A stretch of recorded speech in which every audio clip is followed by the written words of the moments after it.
G'day, I'm Gavin from Hurley's Fly Fishing, and today we're up in on the Thredbo River up near Eucumbene, which is about 7 hours from Melbourne and probably 3 or 4 from Sydney. It's pretty late in the season. We're in halfway through May, and that generally signals from the lake Eucumbene trout to swim upstream once we've had a little bit of rain. And we'll target them with some bead flies, and they'll take that as an egg pattern, and it generally works pretty well up here. It's an amazing fishery that anything out of a lake you can get some pretty big fish. So we're going to walk downstream a bit. It's an amazing stream with some fantastic scenery as well, and we're going to fish our way back upstream and hopefully put these flies in front of a couple of fish and show you what the Thredbo fish look like up close. Now, it's pretty important when you come to quite a cold climate that you've got the gear, not only just rods and reels, but also your clothing. So you want a good pair of breathable waders, because you can at times walk a little way. Some good sturdy boots. At times, if I'm crossing and it's a bit strong, I'll use like a wading staff, and that gives you a bit more stability. The gear, I always tend to use like a 9 foot in a 6 weight, because you're going to have potentially some pretty big lake fish, and you're casting. Our setup has some split shot through it. You need something with a bit of punch in it. So that allows you to throw it up and not put too many in the back of your ear. Now, the setup we use is quite different to what your normal sort of fishing, I guess. We're casting upstream, but using what we call like a beaded system. And that's something that was invented over in America, generally for your Alaskan sort of areas with the salmon and the spawning runs and the trout that feed on them. So what we essentially use, we have 2 beads, and they're essentially the same size as a trout egg in the same sort of colour. And trailing that by about 3 or 4 inches below that, we have like a nymph. So the fish will quite often just take that bead in its mouth as an egg pattern, and then the nymph hooks it either on the inside when it's coming out or just on the outside of its mouth. So for catch and release, that spells good news for the trout, because they're not going to get hooked right down near their gills, which happens so often when you're using a glow bug. So it's a much better system to be using for catch and release, and it's extremely effective. You do make sure you put on a split shot or 2 if there is a bit of flow there as well, because these have got to be bouncing along the bottom as you'd expect like an unweighted egg to be. On that, I have an indicator, and that's the lifeblood of the whole system. As that drifts along, as soon as that goes under, you've got to strike, because you're expecting a trout to have that in his mouth. Yeah. It's a great system. We've just got to put it in front of some fish.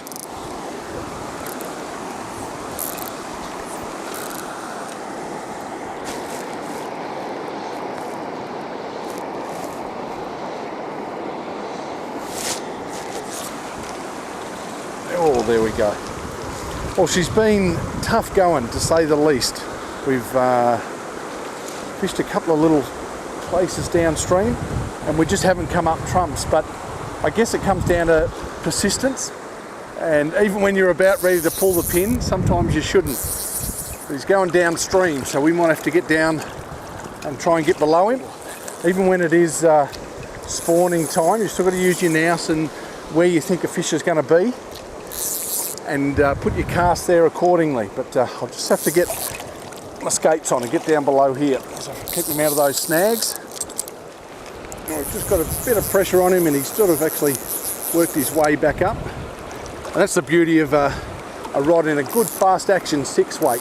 You can just keep that pressure on, and it can be like leading a dog at times, and you can just get him to come to the way you want him. On is a brown. You just see him now, and just that dark coloration, but a lovely fish just the same.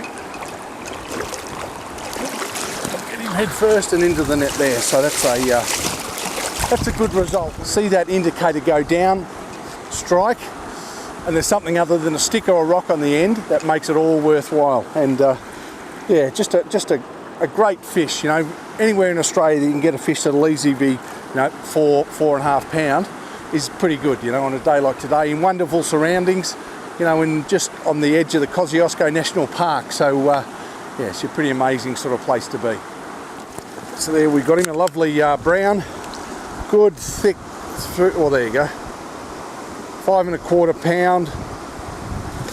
That's not bad going, not bad going. Beautiful colorations, and a lovely big fish, and he's a male.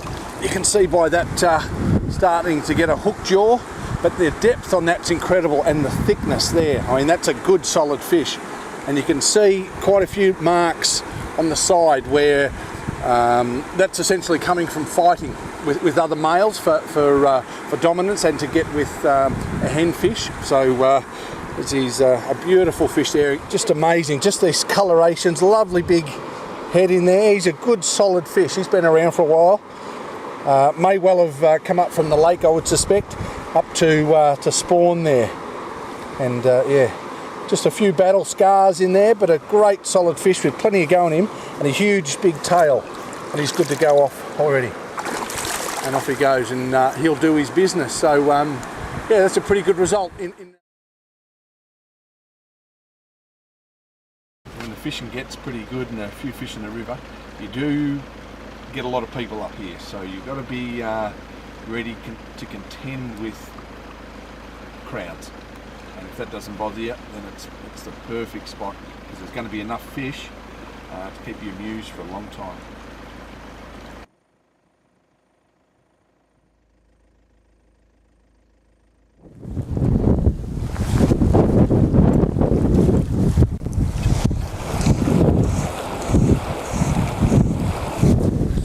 Here we go. We've just been walking up that little run. Windy as buggery, incredible. And you're almost thinking, do we pull the pin?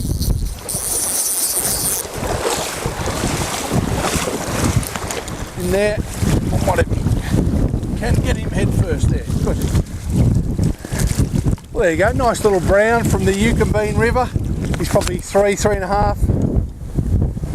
Well, there you go, 3 3/4. So a nice little fish there. There we go. I've got a lovely 3.5 pound Eucumbene brown. Stunning colours, probably from quite dark, closer to spawning. They darken up a bit in a male, so pretty aggressive towards those egg patterns. He's good to go straight off, that's good. And he'll go up and do his thing, which is what they're coming out of the lake for, to get up and spawn. Excuse the wind, it's pretty windy here. It's hard work even casting into it, but to get a fish like that, I mean, in Australia, 3.5 pound is pretty impressive fish. But here, you can come across ones that are going to be, 6, 7, 8, 10, 12 pound, which is pretty amazing by Australian standards as well. So, and now's the only time that you can really target them, particularly on a fly, because most of the time they'll be feeding very deep, perhaps on yabbies and things like that. So this is the time when they come up to spawn, and they're in water deep enough or shallow enough for us fly fishermen, as long as this wind stops. So, and the rain and the chill. Sometimes you wonder why you go fly fishing, but you get a fish and you remember why. Almost.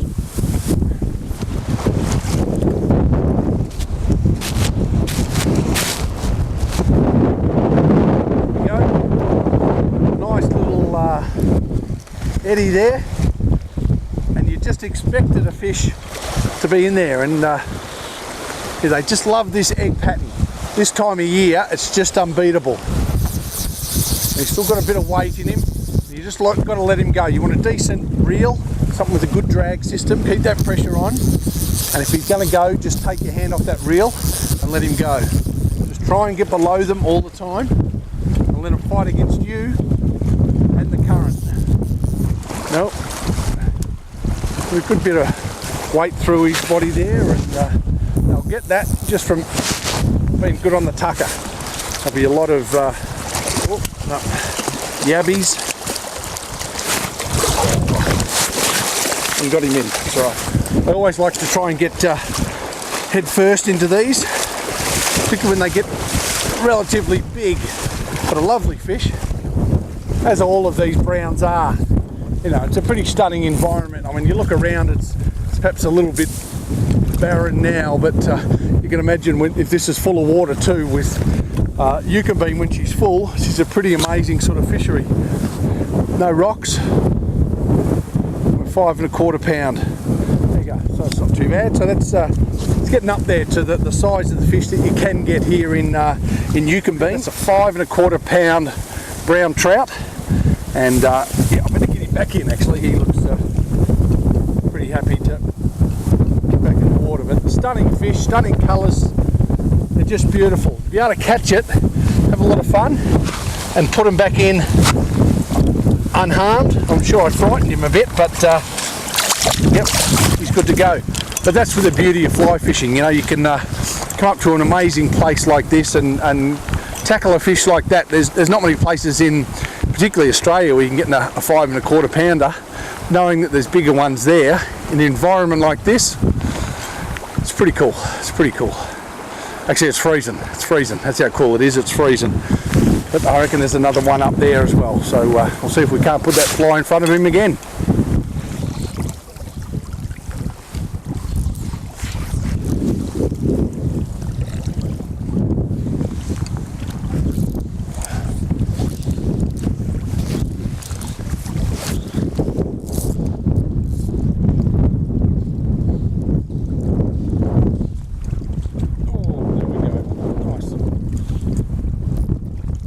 Had a few casts and not caught one for a while in this wind, and then eventually it just goes in the front of one, and it makes you realise why we're doing this, being out in the cold and the wind and the rain. Yeah, that's right, to get a brown trout on the end of your rod. Good solid force, constant on there, bend in the rod, fighting against your rod. Good fast action like this glide is just ideal for this style of fishing. You can keep a lot of pressure on as well as maintaining your casting.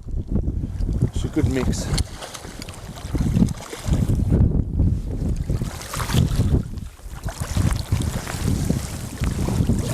See that? It's a lovely fish. It's probably 3 1/2, 1/4 to 4. Easily that big, beautiful. Slide that down. Nymph, which is good to go without harming the fish at all. Just a brilliant system to use, this bead with the trailing nymph there, and it certainly works on the Eucumbene River. If you want some more information on that, you probably best just pop into one of our stores and we can run through how the setup is and why it's so successful. It always pays in an environment like this just to stop and have a look around, and you know, there's not many places in the world. You've got kangaroos almost as big as yourself just hopping around, you know, a good double haul from you, so it's a pretty cool place up here.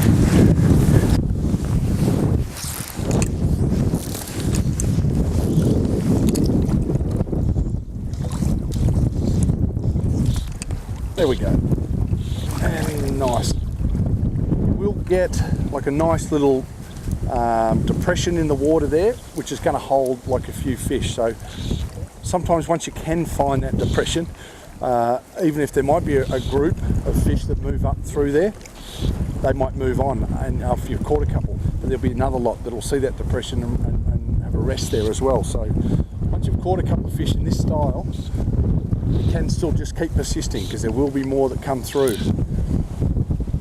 Never gets boring, never gets boring.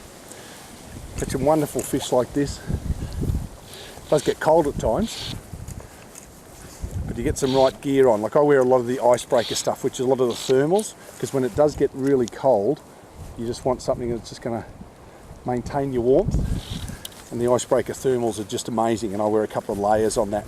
And a raincoat as well, like with the stalker wading jacket. That just cuts a lot of that wind, as well as still being breathable. These are much smaller fishies. Here we go, we're talking about only a couple of pounds, maybe 3 pounds. We get a bit blasé at times once you've caught a couple. Yeah, we'll get him much quicker. And that's our first female fish that we've caught up here. And she'll be, I don't know, 3 pound or so. 2 1/2, so not even 3 pound. But there has been a real dominance of the males that we've been catching on this system, and that just could be that they were lined up at the mouth and waiting for this last rainfall, and have come up, and I'll mix in with a couple of the females as they go along. Just get her out, and it's hard to see the difference from way over there, but essentially you'll notice it in the mouth. They have a much smaller mouth, not elongated. You know, I tend to be fighting and stuff like that, so they don't need to do that. Still a beautiful fish just the same. That dark colour again, just from feeding in that the lake perhaps lower down, you know, in the system, and they have that darker coloration. And off she goes as well. So yeah, Eucumbene River's fishing pretty well at the minute. A little bit cold, put on the right gear, we'll get through it. But you don't get sick of catching fish.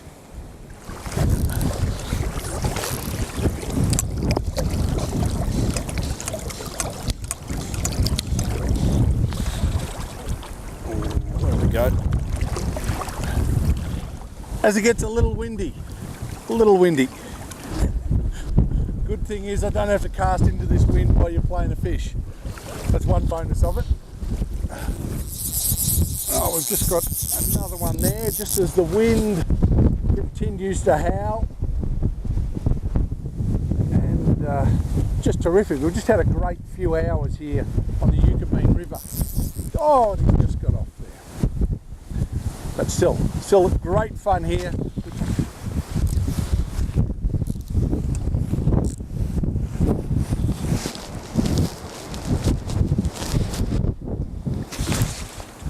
There we go. Beautiful. Lovely browns. Good bit of weight to them. And you just don't get tired of seeing that indicator go down. And a good bit of weight on the end of it. And it's been terrific. I mean, we've had probably 3 hours and we've got, I'm a terrible counter, but maybe 10 or a dozen lovely browns. And they just love this bead fly. And they're the stunning colours. We'll get this one, he's a little bit bigger, got a bit of go in him. We might get him in the net if we can. Or is that counting our chickens? Subdue him. Nice short line, I'll get this net.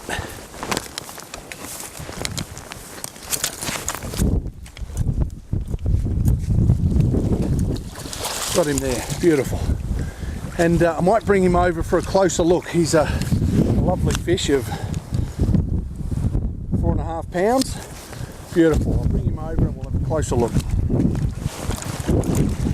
Now this is interesting. Our last fish we've just broken off, and we just thought we'd have another go. I'll get that fly out now. And just in the corner of this mouth is another fly, which is interesting because that was our fly. So within a matter of minutes, we've hooked this fish and fought him for quite a little while. So I get my fly out, one sec. There you go. There's $1.50 saving. We might keep that one. But that's interesting, and I think with these fish, these are not street smart, you know, Rubicon fish that are cast to it every second day. These would probably never have seen a person up until now. But that's just a beautiful fish. I mean, you just look at the colouring on that and the depth. That's 4.5 pound of absolute beautiful brown trout from the Eucumbene River, hence, and it started in the lake, hence its dark colour. But you see the depth and the coloration in that is just amazing, and a lovely big hook jaw in there. He's just beautiful. And we've hooked him twice in a matter of minutes, so we might just put him back and let him continue on. Oh, plenty of go. That's a good solid fish, so pretty good going. So I think as that wind continues to howl, there's plenty more fish out there. We didn't get our big one just yet, you know, but who knows, later on, maybe tomorrow, who knows, there's plenty of other time. But there's also time where you can pull the pin and go and have a coffee and warm up a little bit as well. But the Eucumbene River, it's an amazing fishery.